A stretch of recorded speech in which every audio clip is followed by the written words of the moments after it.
Assalamualaikum warahmatullahi wabarakatuh. Halo semua. Perkenalkan kami dari kelompok 12 dengan anggota saya Ridho Edi Nugroho NIM F4422 dengan kedua teman saya Camelia Yuliani Putri NIM F410. Dan saya, Denny Pranata Ginting dengan NIM F406. Selamat menyaksikan.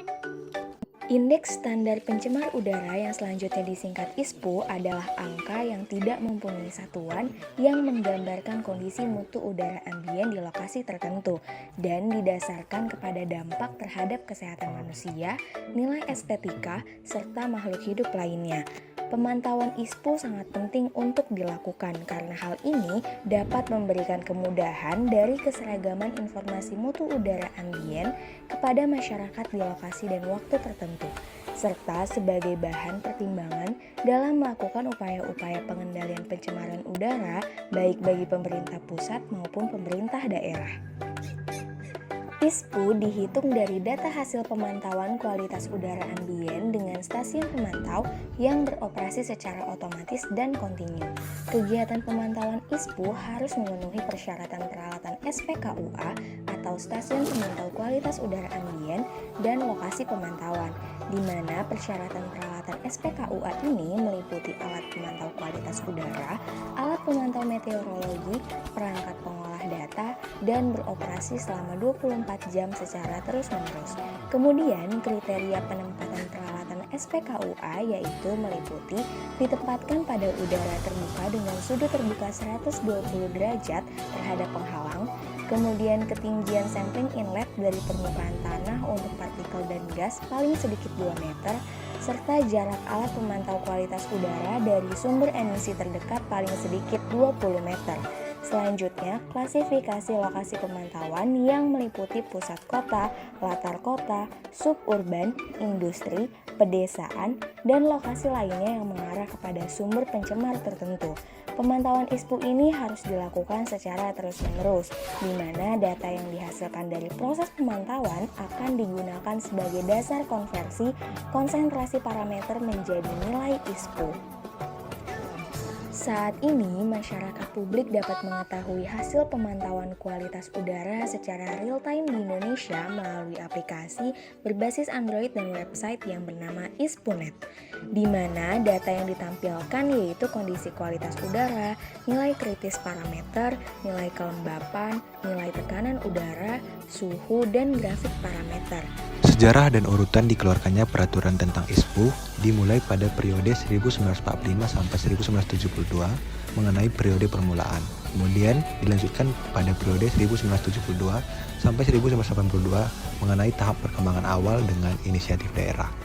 Kemudian dilanjutkan dengan periode 1982 sampai 1997 tentang tahap perkembangan awal regulasi nasional ISPU. Kemudian yang terakhir terkait dengan periode 1997 terkait dengan upaya pertama sistemasi regulasi nasional mengenai ISPU sendiri. Pada peraturan baru yang dikeluarkan KLHK, yaitu Peraturan Menteri Lingkungan Hidup dan Kehutanan Nomor 14 Tahun 2020 tentang Indeks Standar Pencemar Udara, sebagai pengganti dari Keputusan Menteri Lingkungan Hidup Nomor 45 Tahun 1997 tentang perhitungan dan pelaporan serta informasi Indeks Standar Pencemar Udara. Parameter yang diukur pada perhitungan ISPU ada 7, yakni PM10, PM2,5, NO2, SO2, CO, O3, dan HC. Terdapat penambahan 2 parameter yakni HC dan PM2,5 dari peraturan sebelumnya. Metode pengukuran parameter. Perhitungan ISPU dilakukan berdasarkan nilai ISPU batas atas, ISPU batas bawah, ambien batas atas, ambien batas bawah, dan konsentrasi ambien hasil pengukuran. Persamaan matematika perhitungan ISPU adalah sebagai berikut. Baku mutu antara peraturan lama dan peraturan baru. Perbedaannya hanya terdapat pada rentang tidak sehat, sangat tidak sehat, dan berbahaya. Yang mana untuk peraturan lama, rentang tidak sehat berada pada 101 sampai 199. Rentang sangat tidak sehat berada pada 200 sampai 299 dan berbahaya berada pada 300 sampai lebih. Sedangkan untuk peraturan terbaru, rentang tidak sehat berada pada 101 sampai 200. Rentang sangat tidak sehat berada pada 201 sampai 300 dan berbahaya berada pada 301 sampai lebih. Penyampaian informasi ISPU kepada publik pada peraturan terbaru berbeda dengan peraturan sebelumnya. Untuk peraturan terbaru, hasil perhitungan ISPU parameter PM2,5 disampaikan kepada publik tiap jam selama 24 jam. Sedangkan hasil perhitungan ISPU parameter PM10, NO2, SO2, CO, O3, dan HC disampaikan kepada publik paling sedikit 2 kali dalam satu hari pada pukul 9 dan 15.00. Penyebab pasal-pasal atau aturan tersebut berubah karena adanya penambahan 2 parameter baru, yakni HC dan PM2,5 dari peraturan sebelumnya. Penambahan parameter tersebut didasari pada besarnya risiko HC dan PM2,5 terhadap kesehatan manusia itu sendiri. Pendapat dari kelompok kami terkait dengan perubahan aturan tersebut yaitu setuju dengan perubahannya. Mengapa demikian?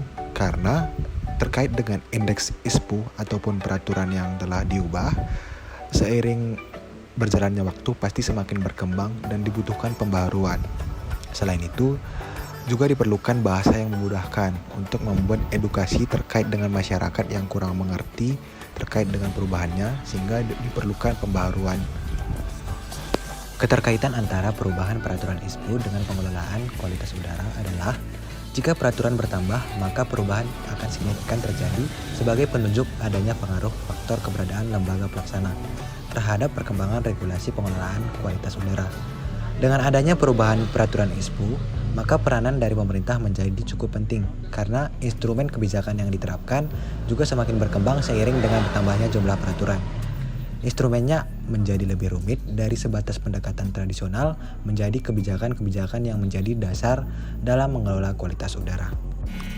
Inovasi yang perlu dilakukan oleh para pemangku kepentingan dalam upaya menindaklanjuti perubahan peraturan, khususnya masyarakat umum, yaitu yang pertama, membuat instrumen kebijakan, misalnya seperti instrumen ekonomi, seperti melakukan pendekatan baik pendekatan secara sukarela maupun dalam perencanaan. Yang kedua, penyusunan kerangka peraturan yang lebih efektif dan komprehensif untuk mengatasi faktor pemicu penurunan kualitas udara. Dan yang ketiga, penguatan lembaga pelaksana baik pada tingkat pusat maupun daerah yang harus terus ditingkatkan dan dilakukan. Akhir kata, untuk mengingatkan kita, langkahkan diri menjaga bumi. Terima kasih.